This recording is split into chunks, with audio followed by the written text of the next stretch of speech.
you wanted the best, you've got the best podcast, the hottest podcast in the world.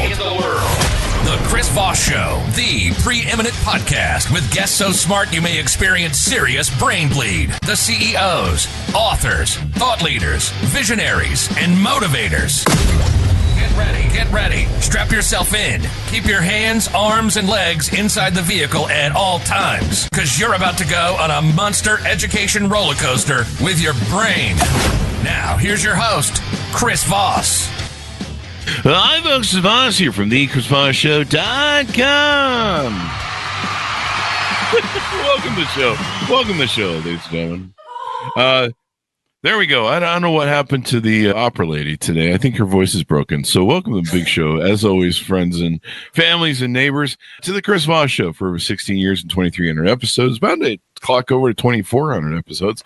We've been bringing the Chris Voss Show, an astounding feat of the most amazing minds that come to us to guests on the show. Go to goodreads.com/Chris Voss, LinkedIn.com/Chris Voss, Chris Voss 1 on the TikTokity, and all those crazy places on the internet.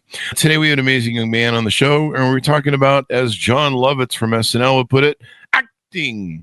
I don't know. That's a good impression of him, and we're going to be talking about acting, storytelling, writing, things of that nature, and how to be better at it. Today we are joined with Jordan Christopher Morris, aka the writer ignite. I think that we'll have to find out what that means. Jordan is a writer, producer, and screenwriting coach known for his warm, approachable style and genuine passion for helping writers succeed. Whether you're a beginner or seasoned storyteller, Jordan works with writers of all backgrounds and skill levels to help them uncover their unique voice and craft stories that truly resonate.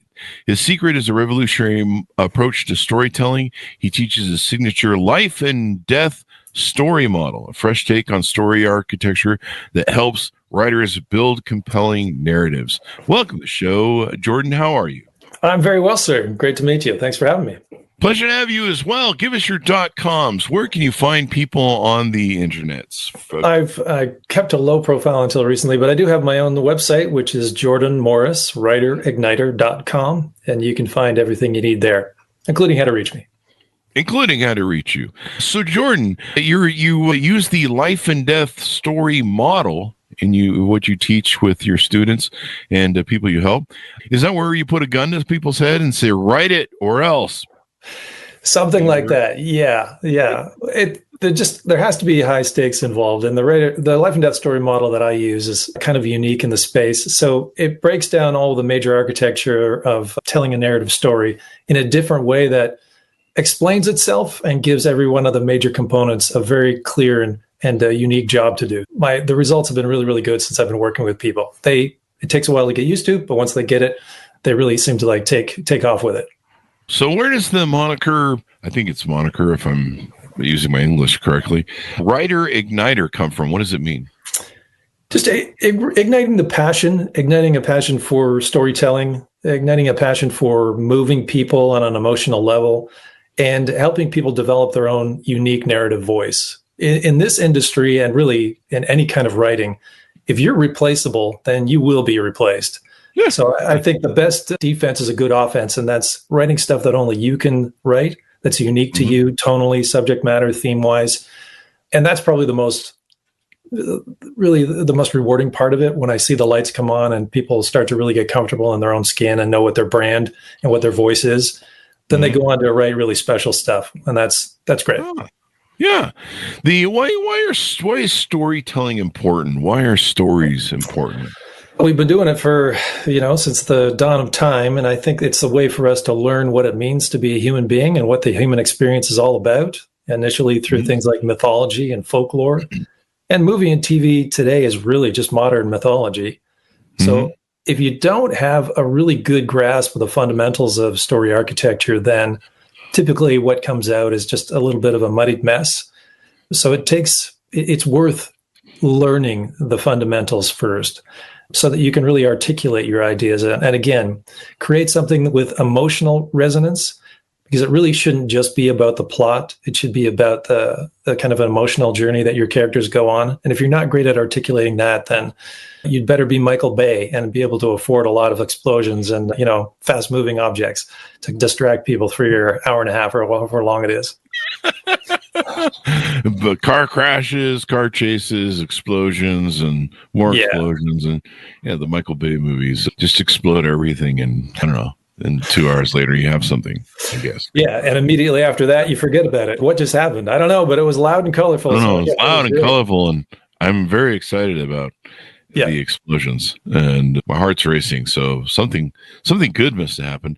But storytelling is interesting to me. I don't think I was really 50 until I realized, or in my late 40s, so I realized the importance of storytelling, and that I'd been a story collector all my life. And someone came on the show a few years ago, and they introduced me to the term griot. And griots were West African oral historians. They were musicians who would preserve and then share the cultural traditions.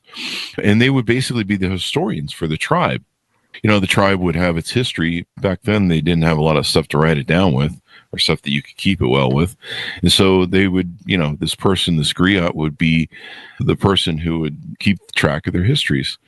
And like you say, all through time, we've collected stories, and stories are kind of like what I like to call the owner's manual to life, where you don't get an owner's manual to life. So we tell each other stories so that we can learn from each other, and we can see that we're not alone, and that our struggles are the same, and that, we're all human, as it were.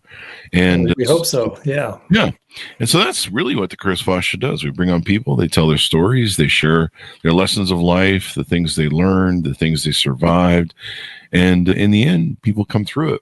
Tell us about your history. And you're welcome to reply to my comment there. But tell us about your history too, how you grew up, when you started writing, et cetera, et cetera. Yeah, I think that most cultures started that way with oral histories first, before the printed word became a thing. It was a standard that an important person within the tribe, so to speak, would memorize and then share these stories. And we've just been doing that in printed form, and now video and all other kinds of form like that. So yeah, story is really, really important. For me, it started out with things like comic books. I was obsessed with it. My uncle owned a comic book shop in my hometown, and I would haunt that place. Yeah. So I got to buy the few that I could afford, but then I got to skim through all the others that I couldn't. So I was pretty spoiled that way. But by the time I got to age about 12 or 13, I was given the opportunity of hanging out with my dad. My dad could really spin a yarn. So I would travel with him to friends of his. He was a car collector, and I would take me to garages and listen to other grown men tell stories amongst each other. And that was some of the most exciting stuff. I mean, oh, wow. The language, of course, that an adult men in a garage setting were using was pretty exciting.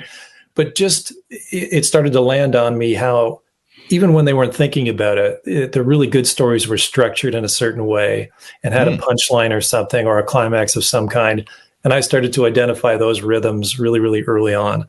And then took an interest in like scribbling my own comic books and trying to create my own stories. And from there, made my way into theater in high school, and then theater again as a young adult after I'd spent years away from it. And that's when my relationship with storytelling in particular got really, really intense. It was while I was in local theater here in Ontario, Canada. Mm-hmm. You guys have a great theater up there too, the Second City for comedy and great stuff that trickles down to us. And the Stratford Festival is just an hour north of us or so, and that's one of the best Shakespearean festivals in the world. So yeah, we've got a rich history of really, really strong storytelling up here. And that was great. Not only did I get to experiment with writing stories, but performing them in front of a live audience is the fastest way to learn. Once I started to write my own, when you walk out on stage and whatever you write just bombs and everything, and it doesn't work, you'll commit very quickly to learning why and making sure that never happens again. If you want to be a writer, I recommend everybody do it live in front of an audience and see what happens, because you'll learn quick. Yeah. Unless you enjoy bombing. Bombing can be sometimes artful. Norm Macdonald from Canada, I think probably one of the best comedians ever in the world. Oh, love Norm. Yeah. A lot of people don't realize Norm wrote for a lot of years for SNL. or a lot of decades. I mean, he Oh, wrote, yeah. I think pretty much the 40th anniversary. Sadly, he didn't see the 50th, but he was one of the most spectacular comedians I think I've ever seen or known or studied. And a guy that didn't need to win over the audience, right? Like he didn't need that. He would try for it, but at times he seemed to just love having the audience turn on him, and you would just play with that as well. Yeah, so you could learn. You die to kill. And it's a really hard thing to do in comedy. There's few people that can really pull it off, where they can die on purpose and kill. Yeah. You know, once the audience is into it, like most people would know after a while what Norm was up to, and they're like, "Yeah, he's pulling our chain, he's pulling our leg, he's, you know, he gets on Conan and O'Brien and starts reading the newspaper." You know, What's his face used to do that? He might have been Canadian. It was the Taxi comedian, the guy who used to be on Taxi, the comedian who did the immigrant voice. I forget his name, but you know, he'd get up and read the Bible, or you know, just do stupid shit on stage and push the boundaries of keeping people kind of hooked into your story and pushing buttons too. They were both really, really good at. Are you talking about Andy Kaufman? Andy Kaufman. Never remember his name. Yeah, he was really good at pushing buttons, and that would be the reward. You know, most of us want applause or some kind of support from the audience, but those two guys didn't need that. As long as they had you hooked and they got an emotional response out of you, then they were happy. Dave Chappelle does the same thing. He's really good at C.K. Lewis was great at it too. Louis C.K. Louis C.K. C.K. Lewis. That's a guy who wrote a book, right? C.S. Lewis. Yeah, wrote the book. Yeah. So Louis just kind of changed the name structure, and anyway, he's a great comedian. So tell us about some of these programs you offer on your website to help people, and who are your clients, so that people out there in the audience know. Yeah, the thing that I've become most kind of sought after for is a program I've got called the Story Forge, which takes place over the course of 1 month. So it's two-hour sessions once a week for 4 weeks. And it's a really protracted kind of interview format where I just ask 1,000 questions about the writer and what their project is, what they hope to achieve with it, genre, theme, the character arc, all that. And I test the concept at its core at a conceptual level. But while I'm doing that, I help them kind of develop their own personal voice and to decide what it is that they actually want to talk about. The 3 of the questions that we often talk about are, what's it about? What's it really about? And what are you trying to say? So what's it about is easy. That's plot. And that's where most people spend most of their efforts. But that's not where the big payoff is. What's it really about is about theme, which is a particularly frustrating and slippery subject for people to talk about and understand how to deploy in their work.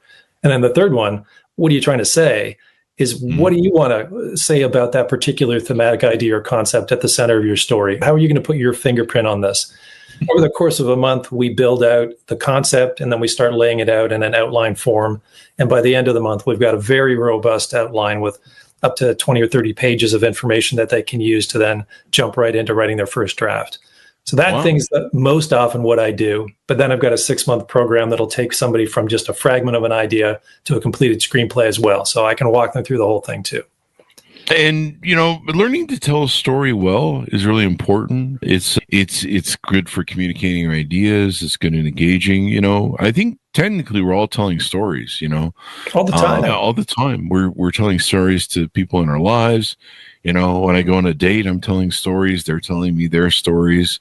It's interesting, and the better you can tell stories, the more you can engage the audience, the more you can capture them, the more you can get them involved in what you're doing, the more you can influence them. Yes. Yeah.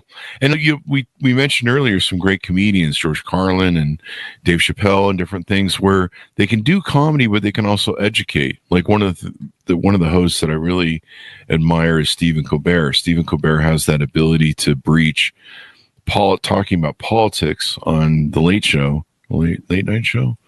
Johnny's show. I'll just call it that. Fuck it. He has the ability to talk about politics, but be able to make it funny, and people tend to learn that way. And a lot of the good comedians can, they can take just about any subject, and you can teach through laughing. Because what's interesting is learning to laugh and hear our stories I think it gets us outside of ourselves, and we can kind of see our own fallacies, as it were. Yeah, I think that's really true. Some of the comedians that are good at telling longer stories, long form stories that are all set up, they'll take you by surprise so that you're not just having a knee-jerk reaction to maybe something that's challenging for you. You know, they've kind of worn you down and let you settle in a little bit before they deliver that punchline, which will be some kind of a epiphanal look at a subject that you may have already thought you had your mind made up on. That's really, really great. Yeah, and I grew up with the idea that the best story wins in all cases. And there's so many stories being told. Even if you go into the corporate world, they're looking for the best way to tell their stories so that they can win over people and, you know, sell their wares, whatever it may be. And I learned that when I was in the retail industry, because even when I stepped away from live performance for a while, I had a series of toy stores and retail at the peak of retail. It's kind of all dead now. Brick and mortar is kind of dead. Thanks, Amazon. Yeah, but at the peak of brick and mortar retail, I had a series of toy stores, and we would experiment with telling stories in the store, and it made us kind of an interesting destination for people. How we went about displaying our products and telling the stories behind every one of the toys that we sold, some of them new, some of them vintage, made a huge difference in how the audience, like the customers in the store, would respond to them. Yeah. So when you sit down and teach people, how long do they work with you? I see you have a 6-month course, I think, or something. Yeah, 6 months of screenplay is probably the longest course, the longest engagement that I have. And again, they can just show up with a fragment of an idea or maybe a first draft, and we'll basically start over, break it down, and rebuild it. And at the end of the 6 months, they'll have what I believe to be a professional quality screenplay that they could then take to producers or, you know, readers, whatever, and start marketing it into the industry. So that takes a lot of time. And that's broken up into 2 basic skill sets, which is storycraft, which is what we're talking about, and then pagecraft. And if you want to be a working screenwriter, you've got to have really top-notch pagecraft skills as well, which means how you display your work on the page. Because your pagecraft will either help you tell your story or hurt you. It's never a neutral. So you better learn those skills too. And screenwriting formatting is really weird and counterintuitive. So I refer to it as the platypus of creative writing because it doesn't make any sense until you've spent a lot of time with it. And then hopefully you'll see it as an opportunity and not an obstacle that you have to get around. Yeah. And telling stories makes people interesting. You know, if someone can't tell a good story, or I think what's the other thing that stories teach us is to look around at life and analyze it. I've told this before, but I used to have a wonderful girlfriend. She was a good lady, and we lived together for about 1.5 years. And I would come home with a million stories because, you know, I'm running 3 different companies. I've got, you know, hundreds of employees, and you know, every day there's something going on with these employees, right? I could have written 4 books of employee stories back then. I wish I had, because I can't remember them all now. But I mean, the stuff that would happen on a daily basis. Our first sexual harassment wasn't a woman, you know, claiming a man as sexually harassed him. It was 2 guys. I mean, it's, you know, it's just oddball stuff like that you're just like, I did not see that coming. And to think, so I would come home with stories every day, and I'd be like, yeah, you won't believe what happened with Bob at work today. Bob, but you know, this, that, and the other. And there, you know, there was always something interesting. When you have 100+ employees, you're going to have interesting stories every day to bring home. And then I would ask her, I would say, you know, what happened your day? Give me a story. Give me some stories. Be interesting. And she'd be like, nothing. And I'd be like, wait. Now, given she's a wonderful lady, but she worked for Delta as a flight attendant manager.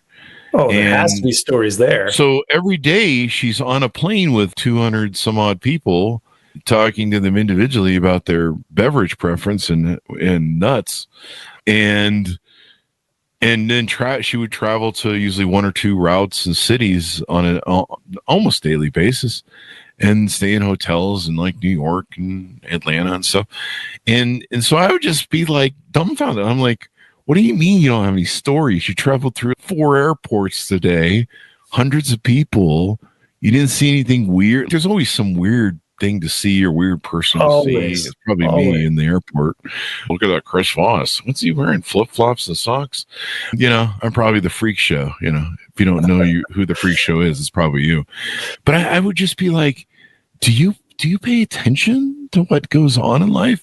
And I found there's some people, and they're good people, but they're just kind of barely operating in their own private Idaho. Like they're just functioning, and they don't see the world around them. And I just always found it was so I eventually broke up with her because she was so boring. I reached a point where I was like, I think I even said this to her. I go, I've actually thought about hiring someone to kidnap you and just go hold you for a day or something, just so that you can have a story to tell me. Hey, Chris, this van pulled up, and someone grabbed me. Just so you'd have a damn story. Like for 2 years, no stories. There's a story everywhere. She had them every single day, but didn't see the value in them. That's interesting. And so I think, number one, stories help us understand life. They help us understand ourselves. They're a reflection of ourselves. The great thing about comedy is comedy can kind of put that mirror up to us that most times you can't. People's ego gets in the way. But when they hold up that mirror and they can put it on a funny slant, you kind of go, yeah, that's really funny. I laugh at that. And, come to think of it, that is a stupid thing that we do as human beings, whatever the rap is. But also being able to tell stories is being interesting. I mean, she was just boring the crap out of me. She's a wonderful person, but she was boring the crap out of me. I'm like, I can't marry somebody who's just going through life dead inside. The same thing with jobs. I've hired hundreds of people over the years. Being able to tell a story in hiring and portray yourself in a way that you want to get a job and different things. Like I said, dating, being able to communicate well. Makes all the difference in the world. I mean, even if, you don't have to be a screenwriter, I guess what I'm saying. You don't have to be a book author. You don't have to, be, Cecil B. DeMay, whatever. You don't have to, it doesn't have to be used for anything other than just your daily communication and telling stories and telling them well. Yeah. And you have to listen too. That's part of it. What? You have to exactly. If you're not paying attention to people and connecting with people, then you won't learn those stories, and they won't be listening to you either. So that's kind of disappointing. But yeah. Like even when we were in, like I say, we were in retail, like learning how to tell great stories about these kind of old, rare, collectible toys that we'd have come through the store would make all the difference in the world. Because if you couldn't tell a good story, nobody would take an interest in the thing. But my favorite experiment that we had in the store was we had a series of superhero action figures, nothing unusual there, but they were by a company called Toy Biz, which made a particularly low quality toy. So some of them were really genuinely awful. And I ended up getting laden with a bunch of these things. The one that I remember is the Superman villain, Lex Luthor. And they would have an action in them. You squeeze their legs together and they would punch or do something. And then the Lex Luthor would raise his arm up because he's wearing the kryptonite ring. That would be a problem for Superman. But in this particular case, the toy was designed so poorly that when you squeezed his legs together, he would punch himself in the face. So we couldn't get rid of them because it looked bad and it wasn't fun to play with. But I took most of them and I hooked them up, put them on pegs in the aisle like you would in a regular toy store. But nobody would buy them. But I took one and I wrote a story about it and I put it in a glass cabinet with a light on it. And I said, worst action figure ever made, punches himself in the face, and just basically told a funny story about the thing. And we sold every one of those things out of the cabinet for twice as much money as the ones that were hanging on the hook. It was the worst. That's right. It's the worst toy ever made of its kind. Yeah. People want to own that one. Yeah. It was special. Yeah. Well, that sounds like my first 8 marriages. Anyway, I don't know what that means, folks. It's just a marriage joke we do on the show. But yeah, learning to tell stories is so important. And, just being interesting in life, and we are, this is another thing I say on the show all the time. Stories are the fabric of life. They're what make us. Like, and we've talked about this on the show before, but, on one hand, we all don't have the greatest of stories. I mean, a lot of our stories are overcoming adversity, trauma. They're the phoenix rising from the ashes. This is why we love the hero's journey tale. It's the person who crawls out of the primordial soup and hell and hellfire and whatever, and comes through it all, and in the end wins. We love those stories because we want those for us. But stories, the fabric of life. You can look at your life and you can be like, some of the things maybe you don't get to choose your childhood or your family or your experience, but as you get older, you do. And, you can look at your life, at the things you failed at, the things you made mistakes at, the things that didn't maybe go so well for you. And then how you've, Phoenix from the ashes, resurrected yourself from those challenges. On one hand, I'm resentful of, so I'm not actively resentful, but there's some things I rather would not have gone through as a child. But when you look at the arc of your life and the things that it contributed to shape you in the way that you are, that kind of help you succeed at what you do, you realize that you're nothing without those stories. It is the fabric of your entire life is your stories. You take my stories away, I got nothing to talk about. I learned nothing actually from life. Walking, talking collections of scars. All of us have been through it, know? And I got a lot of those scars. In fact, I'm missing a few limbs, I think. That's really what the hero's journey is about. The hero enters the story with some kind of preconceived idea. They're broken in some way. So they've got it wrong about themselves, about the world, about their place in the world.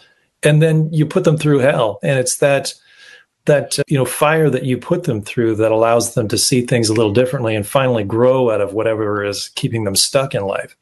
Yeah. And when we're teaching the life and death and the StoryForge principles, we try to get people to zero in on those emotional shifts that take place at those major milestones in your life. It's not about what happens. It's about what changes. And good stories are always about transformation of some kind. That's really the heart of it. Yeah.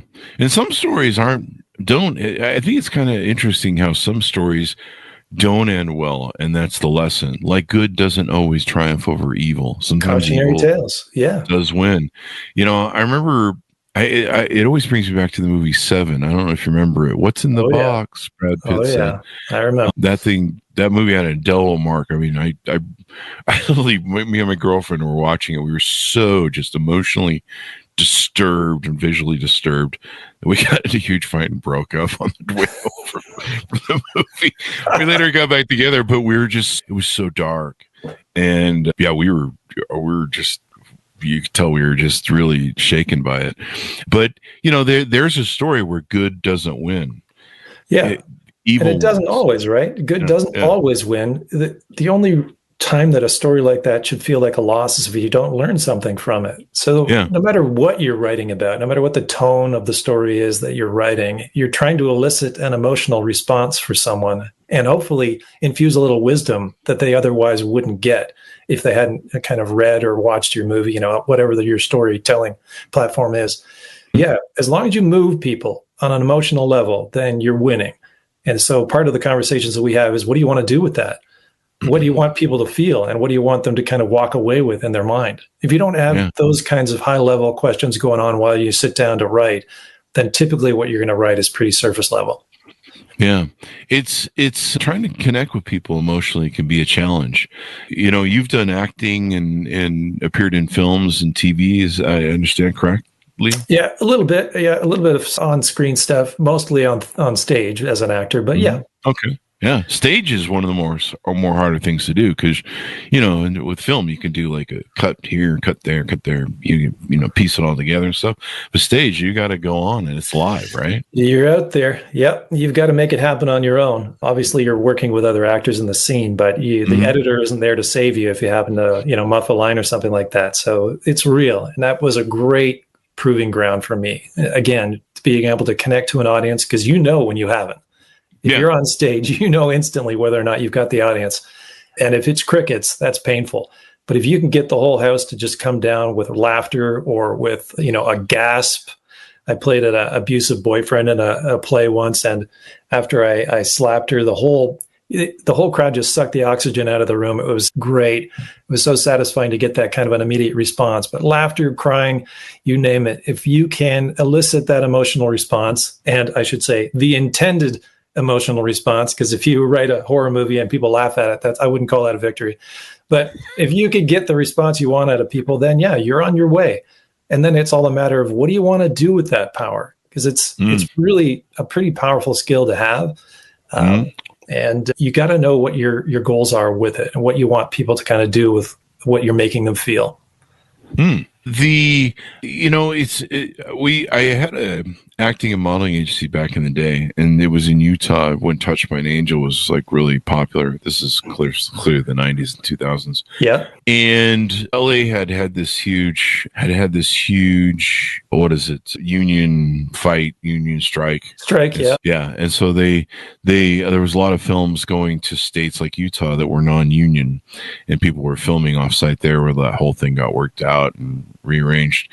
And so I started sitting in with directors and producers to see how the casting thing worked, because a lot of the people in our agency were being cast, and it was interesting to watch. I learned a lot about acting from it, and you would have just an endless amount of these people come in to cast for a movie. And, they put up these performances where they would just, deadpan read, the lines and stuff, little to no emotion, or maybe they'd try and invoke some emotion or try and have brought a character. And then you'd have people that would come in, and there's the crazy thing about it, it's probably a lot like stage. There's no music that can come up when you're doing the casting agent thing. There's no music that comes up. There's no scenery. There's no, the emotion is helped and aided by a lot of music, but there's just the actor there. Yeah. And, you don't even sometimes have fellow actors unless they gear it that way. And to see, you would see actor or actress over and over again of different ones that they just wouldn't land it. You'd just be like, okay, boring, bye, see you, bye. And there would be like one guy or gal who would come on and they would just blow your freaking mind. And with no music, no background, the whole dais of producers and directors would be in tears or in laughter or in just emotion, and it would just be like an explosion. And the level of different acting is probably another thing people should learn in telling stories, and just learning how to present yourself and present things well, just like a speaker has to do when speakers go out on stage and stuff. You've got to present well. If you're a public speaker, then you're an actor of sorts too. You're just playing a different version of yourself. But yeah, in my experience, there's basically two containers for all actors. There's the actor that wants to be seen, and then there's the actor that wants to disappear. I was always one that wanted to disappear, and we won't get into my mental health issues for that reason.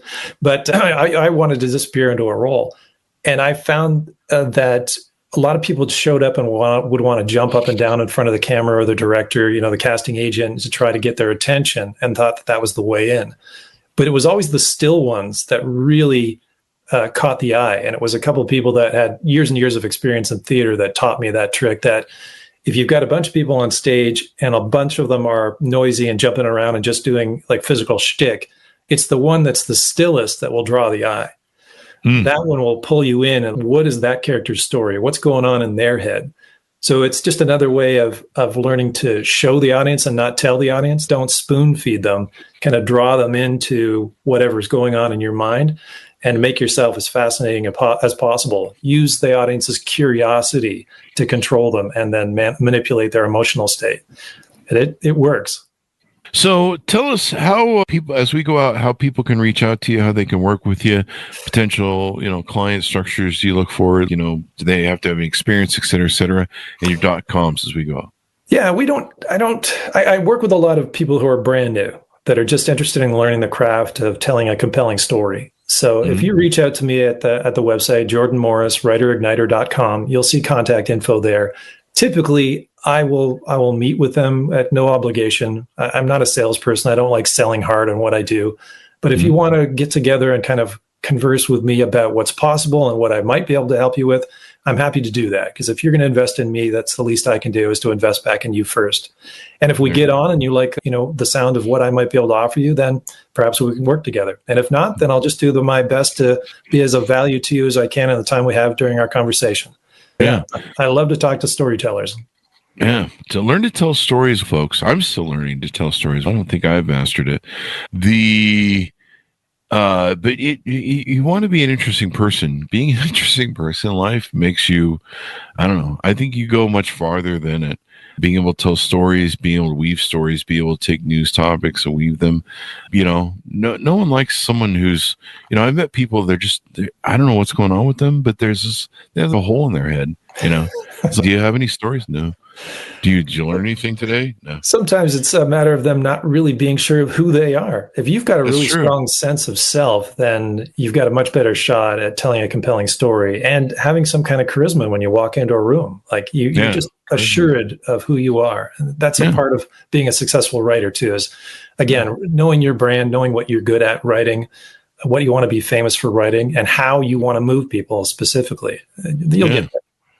Being a parent, being a partner in a relationship, being able to, we have to entertain ourselves throughout all these relationships and stuff that we do, I mean, my parents were told great stories. Evidently Santa Claus was real, and so was the Easter Bunny. 100%. I knew them for a while until my grandfather tipped me off otherwise. So he had a different story. Anyway, thank you very much for coming on the show. We really appreciate it. Very insightful and the importance of storytelling, Jordan. Thank you. Yeah, I appreciate the opportunity. I really had fun getting to meet you. And yeah, I'm very appreciative of anybody that kind of reaches out. Thanks so much for tuning in. Go to goodreads.com/Chris Voss, LinkedIn.com/Chris Voss, Chris Voss 1 on the TikTok and all those crazy places on the internet. Be good to each other. Stay safe. We'll see you next time. And that should have us out. This should be up